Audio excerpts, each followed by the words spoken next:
The wind was relentless that night. It cut through coats, scarves, and mittens like a knife. Snow fell in thick sheets, coating the streets in a blinding white, muting the usual hum of the city. Maya, a hard-working woman in her early 30s, was finishing up the last of her chores. Her small apartment smelled faintly of coffee and cinnamon, an attempt to make the cold night a little warmer, a little more bearable. She wrapped her scarf tightly around her neck and peered out the window. The snow swirled around like a living thing, distorting the street lamps into halos of light. Just as she turned to grab a towel from the counter, a loud, frantic knocking shattered the quiet. Startled, Maya froze for a moment. Who could possibly be out in this storm? She hesitated, her hand still on the doorknob. Another knock followed, urgent, desperate, almost pleading. She opened the door and was immediately hit by the icy blast of winter. Standing there, nearly frozen solid, was an elderly man. His coat was thin, barely shielding him from the wind. Frost clung to his beard and eyebrows, and his lips were blue. He looked up at her with eyes full of panic, shivering violently. Without a second thought, Maya stepped forward and grabbed his arm. "Come inside, quickly, you'll catch your death out here." The man stumbled in, and she guided him to the couch, covering him with a thick blanket. He didn't speak at first, just shivered, teeth chattering uncontrollably. Maya rubbed his hands and poured him a cup of hot tea.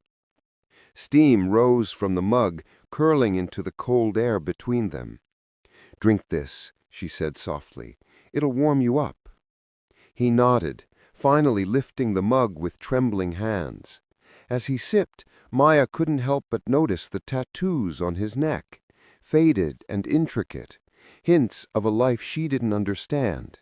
She glanced at him curiously, but didn't ask. Right now, survival came first. The man finally spoke, his voice hoarse from the cold. Thank you, ma'am," he rasped. "You don't have to thank me. Let's just get you warm," she replied, pulling an extra blanket over his shoulders. The storm outside raged on. Snow piled against the windows, and gusts of wind rattled the doors. Inside, the room was quiet, except for the crackling of the small fireplace and the occasional sip of tea. Maya watched him carefully, her heart tight with concern. There was something about him, an aura of toughness underneath the fragile, shivering exterior. But for now, she didn't care who he was. She only cared that he survived the night. Maya led him to the small kitchenette. She quickly prepared a simple meal: eggs, toast, and a bowl of oatmeal. The smell of cooking filled the apartment, and the man's eyes lit up for the first time. "You're very kind," he murmured. "Kindness doesn't cost anything," Maya replied, stirring the oatmeal. He swallowed the food slowly, savoring it. Maya noticed a faint tremor in his hands and a deep exhaustion in his eyes. She poured him another cup of tea and sat across from him.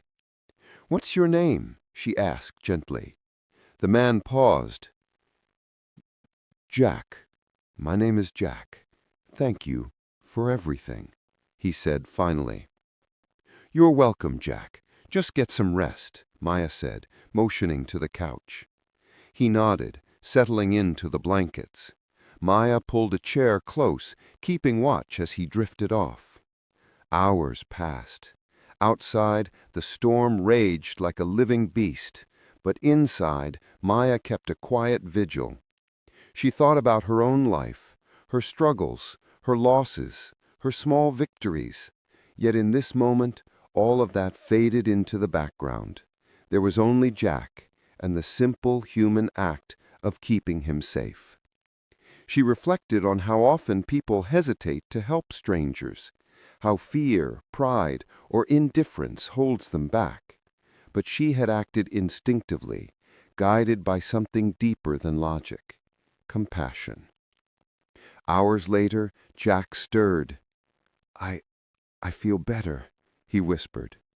"You look better, too," Maya said, smiling. "Almost human again." Jack chuckled faintly, a dry, raspy sound. "You're different," he said, shaking his head. "Most people would have closed the door." Maya shrugged. "Maybe they wouldn't know what it feels like to need help." He nodded slowly, as if contemplating her words. You're something rare," he said quietly, before drifting back to sleep. The night stretched on, and Maya stayed awake, staring into the fire, listening to the storm.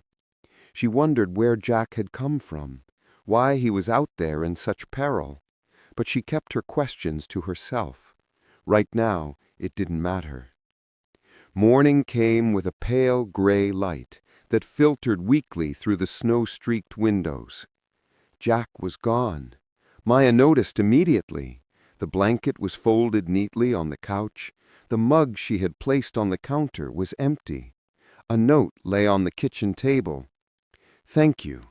You saved my life. Jack." She felt a mix of relief and curiosity.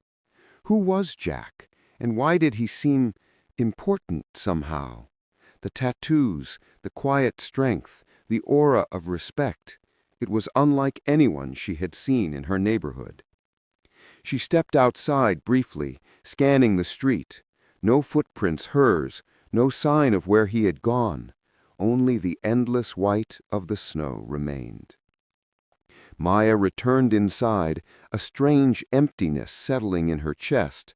But there was also a quiet satisfaction. She had done the right thing, and for one night a human life had been saved. Later that day, she went about her errands, trying to shake the feeling that something extraordinary had just happened.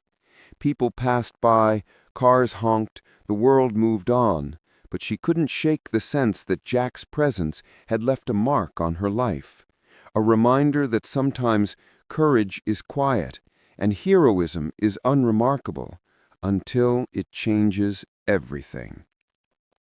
A few days later, Maya's peaceful neighborhood was shattered by the sound of rumbling engines. She looked out the window and nearly dropped her coffee. Dozens of motorcycles roared down the street, engines growling like wolves. Black leather jackets glinted in the weak winter sun, chains clinking, helmets shining. Her heart raced. Who were these people? The bike screeched to a stop outside her building, and a tall man stepped forward, removing his helmet. Maya froze. She recognized him immediately. Jack's son? The resemblance was uncanny. The man's eyes softened as they met hers, and he spoke with a calm, almost reverent tone. "Are you Maya?" he asked. "Yes, I'm Maya," she stammered. "I'm Marcus. Jack, my father, he told us about you, about how you saved him, how you gave him warmth and care when no one else would." I didn't know," she stammered. Marcus smiled. "You did the right thing. That's all that matters. And now, we want to thank you." The bikers began unloading supplies, firewood, groceries, blankets. Some brought warm food. Others carried gifts for Maya, simple gestures of gratitude. The atmosphere was tense at first, but warmth quickly spread. These were men with reputations for toughness, yet they moved with care, respect, and a quiet reverence that left Maya speechless. The day turned into evening, and the bikers stayed. They shared stories of Jack, of their lives, and of the family they had lost along the way. Maya listened, smiling, laughing, occasionally wiping tears from her eyes. She realized that her small act of kindness had created ripples far beyond what she had imagined. One by one, the bikers approached her. shaking her hand, patting her on the shoulder, expressing gratitude in ways words alone couldn't capture. Marcus stayed close, speaking quietly. "My father, he's always spoken about people like you, people with hearts bigger than the storms around them." Maya shook her head. "I just did what anyone would do." "No," Marcus insisted. "Most people wouldn't. But you are rare, and you changed everything."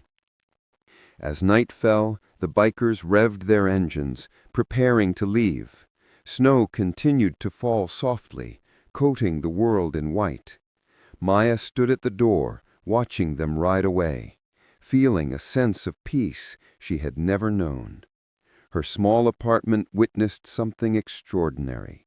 A single act of compassion had bridged worlds, changed hearts, and reminded everyone